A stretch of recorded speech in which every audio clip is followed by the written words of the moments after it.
Hey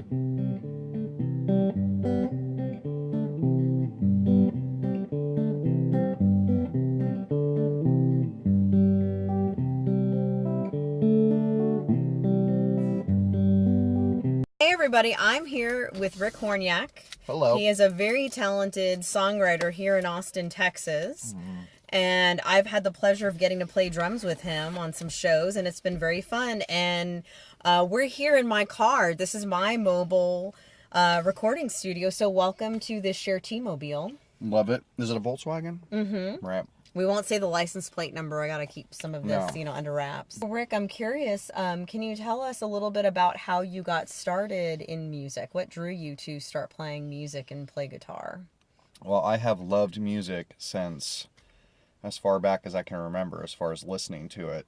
And which is interesting because I frequently will see little kids at some of my restaurant gigs, and it's like there's a little musician in the making, the one that they can't help themselves but to get up and kind of waddle towards the stage, and they're all happy and bouncing up and down. I assume that that's what I was like when I was smaller than I remember, but I remember listening to all this great like 50s and 60s pop music with my mom at home on like our record collection, like stuff like I'm not always clear on the bands, but like Tommy James and the Shondells, like Moni Moni and Krinsman and Clover, still one of my favorite songs. I think they wrote that one as well. And At the Hop, Run Around Sue, and all that kind of pop music from the 60s. So that kind of feel good pop music was what I certainly was introduced to, and then just because of where I'm at age-wise, I was part of that MTV generation and got to see bands like Twisted Sister and Rat and Motley Crue. I remember, for example, we didn't have cable when in the little town I grew up in, and my brother and I would go out and sometimes camp out, and we had a camper that was out in the driveway, and we would like run an extension cord out there in the little black and white TV, and we watched Friday night videos, which was, I think, probably not before MTV, but was going on at the same time, but it was on network, and it was on, I don't know what network, but it was on like late night on Fridays, and you would see stuff like that, like Twisted Sister, and I was, I think, seduced by the whole, like, just the drama of the way that a lot of these bands look. I liked Kiss when I was a little kid, and AC/DC was one of my favorite bands, and so yeah, that's what kind of drew me in, and I really started dabbling in wanting to play music, I guess, when I was about 14 is when I got my first guitar.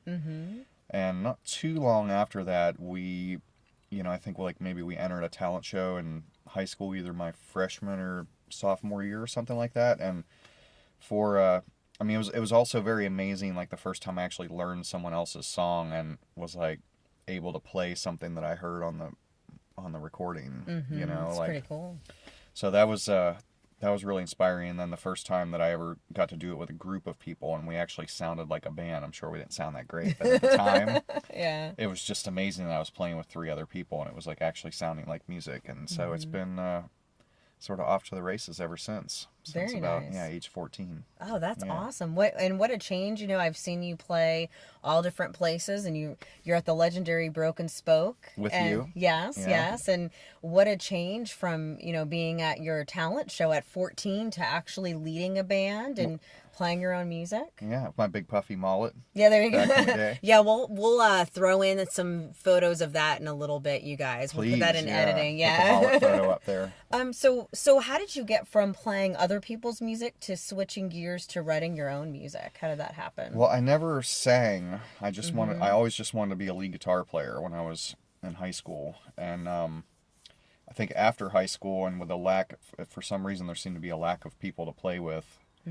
And so I was spending a lot of time at home playing by myself, and I think I just generally wasn't progressing as a lead guitar player as fast as maybe I wanted to, and so I probably started to get bored and sing along with some songs. Like some of the first songs that I sang, I think, were maybe in the 90s, like Pearl Jam and Soul Asylum and stuff like that on my acoustic guitar, Stone Temple Pilots. And of course I did that all in private and never sung in front of people until a few years after that. But so that, just singing other people's songs, eventually led into writing some of my own. And I would say the first I was in some bands, but the first real band that I was in, meaning that we wrote a lot of the original songs, a couple of them that I still play to this day, like Burning Up. I was in a Great band. song, by the way. I was in a band with these 4 guys, and we used to get together, I think, once a week at this guy, Chris Profader, as strange his name as mine, Hornyak. A lot of strange names in Western Pennsylvania, you know.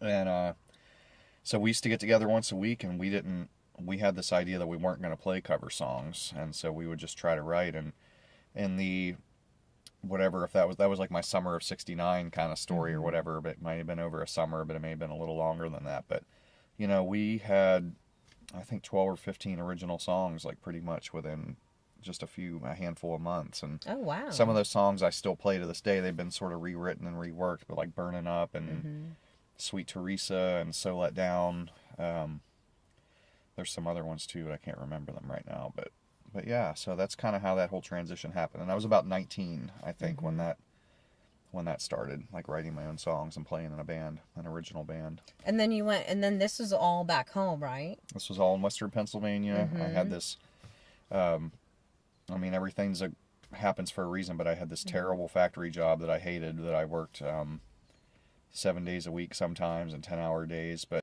the long version of this story is I started to have a pretty significant like back injury from like overworking my lower back, and I went to this chiropractor, and he basically said, well, the only way I'm going to be able to really get you back in shape again is if you stop doing all the heavy lifting 10 hours a day, right?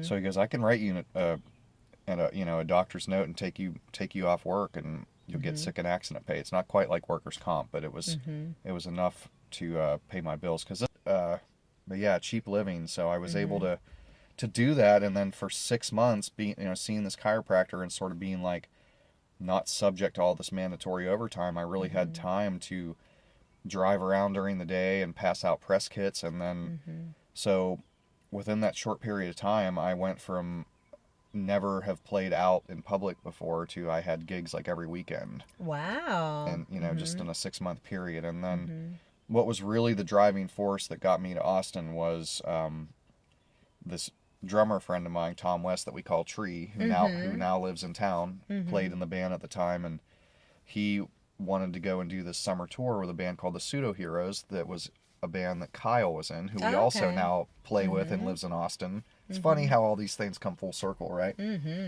And so he left to go do this tour, and I started trying out other drummers, and it just was not, like the level of professionalism just started to go right back down again. And and I had to go back to work. I went to work on my 27th birthday. I've told this story before on radio and stuff, and this guy said something about that I was working with, said, well, when you're up there on stage and you're doing what you love to do, you're really alive, and when you're in here, you're just kind of dying a little bit more every day. And there was something so like foreboding and sort of sinking about that dying every day kind of thing, that I went and turned in my 2-week notice on my birthday. Because that was the other thing, was I was like kind of depressed that I was in there on my birthday again.